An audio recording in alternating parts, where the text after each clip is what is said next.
الله جل جلاله دا عزت موږ او تاسو ټولو ته راکولی دا د دیوبند علماو طریقه او ترتیب دا رقم دی چې دا د مرګه تا د علم د سلسلې څخه نه باسي.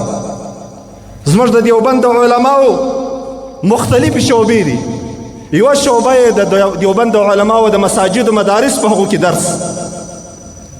دویمه شعبه د دیوبند علماو ده د باطلو خلکو په مقابل کې صحیح سیاست کول دي. دریمه شعبه د دیوبند علماو ده د باطلو اقوامو په مقابل کې جهاد دی.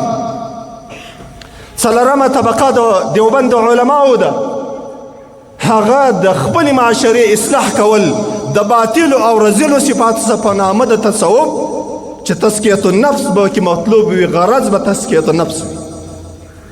دا څلور.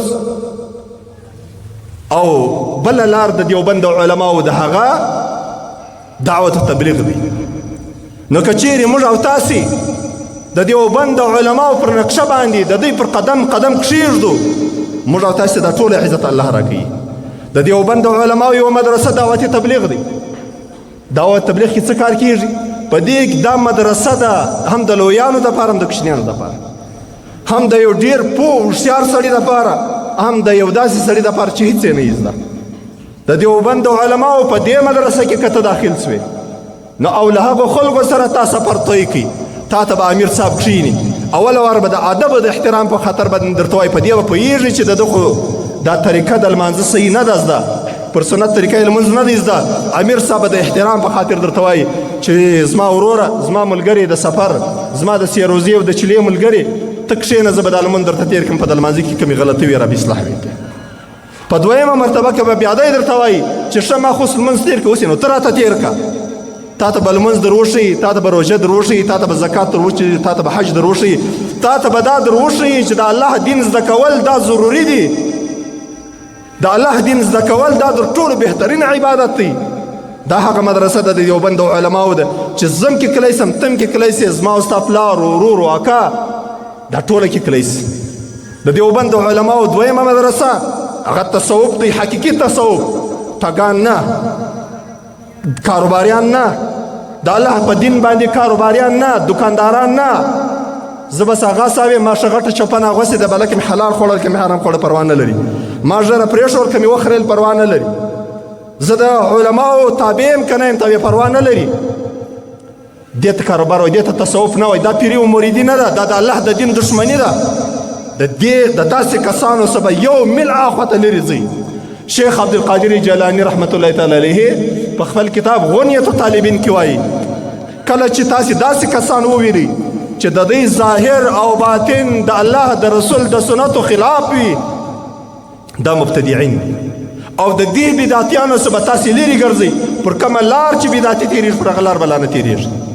او کله چې دا بدعتي سره مخامخ شي سلام به هم نه ورچوي، او کله چې دا بدعتي مړ شي جنازې ته به هم نه ورځي.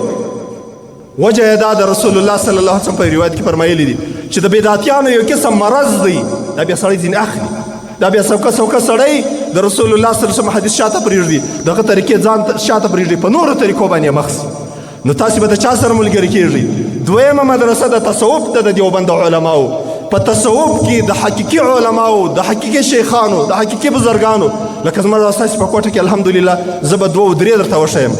حضرت مولانا شیخ القرآن والحدیث فاضل ادارالعلوم دیوبند شیخ سیف الرحمن صاحب قاسمی د ګولډ مسجد ته، دا یو حقیقي پیر دی، دا یو حقیقي عالم دی. دا حقیقي هغه څوک دی چې دی به ستا تزکیة النفس وکړي، تا به د رسول الله صلی الله علیه وسلم پر طریقه باندې برابر کړي. لکه زموږ او ستاسې امیر حضرت مولانا عبدالرحمن رفیق صاحب، دا شیخ دی، دا صوفي دی. که تاسې د دې سړي سره ملګري سئ او د دې سړي په صحبت کې سئ، دی به تاسې ته هغه حقیقي طریقه د تصوف چې د دیوبند علماو یو دویمه مدرسه ده، تاسې ته به هغه شی در وښیي. دریم زموږ د دیوبند علماو د لارو څخه هغه مسجد و مدرسه او په دې کې درس و تدریس. مسجد هم د دې لپاره نه دی چې اذان وکړه بس جمع ورکړه بالا ولاړ شه، کلیوال په خپل مخ باندې ځي، مولوي صاحب په خپل مخ باندې ځي. الحمدلله زما پر دا مخ باندې ژره نه وه، ما د دغه شیخ صاحب محترمه څخه په دې مسجد کې د قرآن عظیم شان تفسیر اورېدلی. دا د دیوبند علماو شان دا دی. دیوبند علما دا نه دي بس جیب را ډک په نس مې موړ که بلا که د حلال خوړل که د حرام خوړل که د روا کول که د ناروا کول دا کیسه نه د دیوبندیان. د دیوبند علماو که مسجد دی مسجد به مدرسه وي په مسجد کې به هم بیان د الله دین به کې بیانېږي په دې کې به کیسې هسې له ځانه خوبونه موبونه دا کیسې به نه وي په دې کې به حقیقي دین بیانېږي. نو د دیوبند علماو درېیمه مدرسه چې ده هغه څه چې ده هغه مسجد و مدرسې او په دې کې درس و تدریس دی. د الله د دین ښوونه ده د الله د دین فکر خلکو ته ورکول د الله و دین ته خلک راغوښتل. نو زما ورونو الله جل جلاله دي موږ او تاسې د دیوبند علماو حقیقي شاګردان کړي.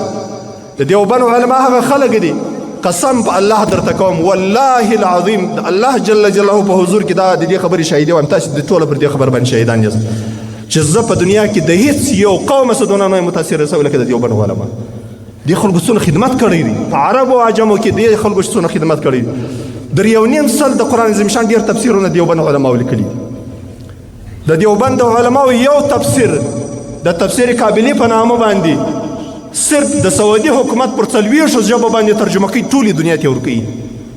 یو تفسیر دا د افغانستان باچا ته ظاهر شاه ته په توپه کې ورکړی و اردو هغه ته پښتو ته واړوي کابلي علما یې ورباندې کښېنول پښتو ته یې واړوي. بیا دا د سعودي حکومت د ملک فهد د فهد بن عبدالعزیز چې د سعودي باچا و دې علما ورباندې کښېنول دا پښتو یې لږ ګرانه او دا یې لږ ور اسانه کړه او لږ اوږد و پراخ و طویل و لږ یې مختصر کړي او بیا یې دا پر 40 ژبو باندې ترجمه کړي او بیا یې دا مسلسل څو کاله د ټولې دنیا حاجیانو ته په تحفه کې ورکوي چې دا د قرآن عظیم شان در ټولو حقیقي او ښه خوندور مختصر تفسیر دی چې د ټول امت پر اتفاق دی. دا خدمت چا کړی دی؟ دا د دیوبند علماو. در یو نیم سل د قرآن عظیم شان تفسیرونه یې ډېر لیکلي دي. در 2.5 د رسول الله صلی الله علیه وسلم د احادیثو زبردسته شرحې لیکلي دي حتی داسې شرحې چې په 10 جلدو کې عرب ورته عاجز دي د دوی و عربي ته او د دوی و علم ته د دوی و پوهې ته او د دوی و فکر ته. دا خدمت چا کړی دی؟ دا د دیوبند علماو کړی دی. او د دیوبند علماو 2 لارې نورې دي. یوه لاره د سیاست ده. سیاست زما ورونو موږ د دې لپاره نه دی چې موږ په دې باندې وزارت پیدا کړو او یا په دې باندې منصب پیدا کړو یا په دې باندې پیسې ډېرې کړو. که د دیوبند علماو په شکل کې یو چا دا رقم کوله چې مقصد یې دا و چې جیب ډک کړي وزارت پیدا کړي او کور جوړ کړي مال پیدا کړي دا خائن دی خائن. او د الله په دین د الله د دین په نامه باندې خیانت کول الله جل جلاله هیڅوک نه رسوا کوي. الله پرته پر ډیرو انسانانو باندې الله پرده ایښ حتی یو غل چې پر روډ باندې ولاړ غلا کوي قطعی طریق وي الله د دې پرده مخودي کوي. یو سړی نعوذ بالله زناکار دی الله د دې زناکارم پرده پراچي خو لیکن د الله د دین په نامه باندې کاروبار کول د ملا په نامه باندې د مفتي په نامه باندې د مدرسې په نامه باندې د مسجد په نامه باندې د خلکو جیبونه وهل زما د الله په ذات باندې قسم در مرګ له مخه به الله دا سړی رسوا کوي شرموي. نو زموږ د دیوبند علماو څلورمه لار زموږ د دیوبند علماو د هغه سیاست دی سیاست پر دې طریقه باندې چې د باطل مقابله وسي په سیاسي لیول باندې د باطل مخ ته ودرېږم په سیاست باندې په ټوله دنیا کې په هر ځای کې ته توره نسې راکښلی. د دنیا ډېر داسې ملکونه دي چې هلته به ته په خبرو باندې خپل مقصد ته ځان رسوې. د دیوبند علماو دا محاذم نیولی دي. پنځم د دیوبند علماو محاسد هغه جهاد فی سبیل الله دی. د الله پر دین باندې جنګېدل د الله و دین ته قرباني ورکول. زما ورونو دا خول دا تاج دا عزت الله د دیوبند علماو تر نصیب کړي. تاسې 20 کاله په افغانستان کې جهاد ولیدئ. د دې جهاد باندې امیر المؤمنین محسن الامه د ټول امت لوی محسن ملا محمد عمر مجاهد او د ګران بچی مولوی محمد یعقوب دا ټول څوک دي؟ د دیوبندیان دي. دا عزت الله جل جلاله بیا د دیوبند علماو پر سر باندې کېښوي چې د ټولو ملکو عرب او عجم به د دوی په قیادت کې او د دوی در بیعت لاندې به د الله د دین دفاع کوله د یهودو د نصاراو سره به جنګېدل.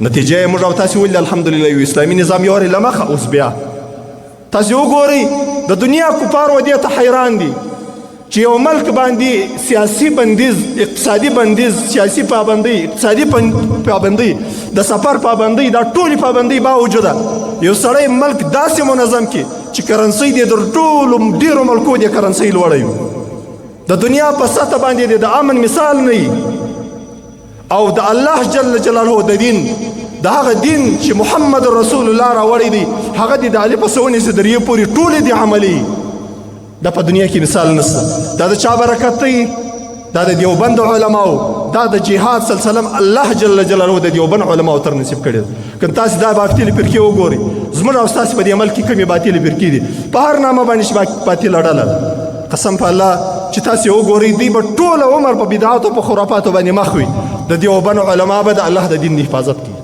که په سنگر کې ضرورت سنگر ته ځي که په سیاست کې ضرورت سیاست ته ځي که په تصوف کې ضرورت تصوف ته ورځي که په مدرسه او په مسجد کې ضرورت مدرسه او مسجد په آباد وي او که چیرې په دعوت او تبلیغ کې ضرورت بیا به د دنیا ټول ملکو باندې به احاطه کړي وي او په راس کې به د دیوبند علماء د دیوبند علماو تشریحات به و انګریزانو ته په انګریزي باندې ترجمه کیږي پښتو به وایي په انګریزي بیا انګریزانو ته ترجمه کیږي خلاصه به د چا وي د دیوبند علماو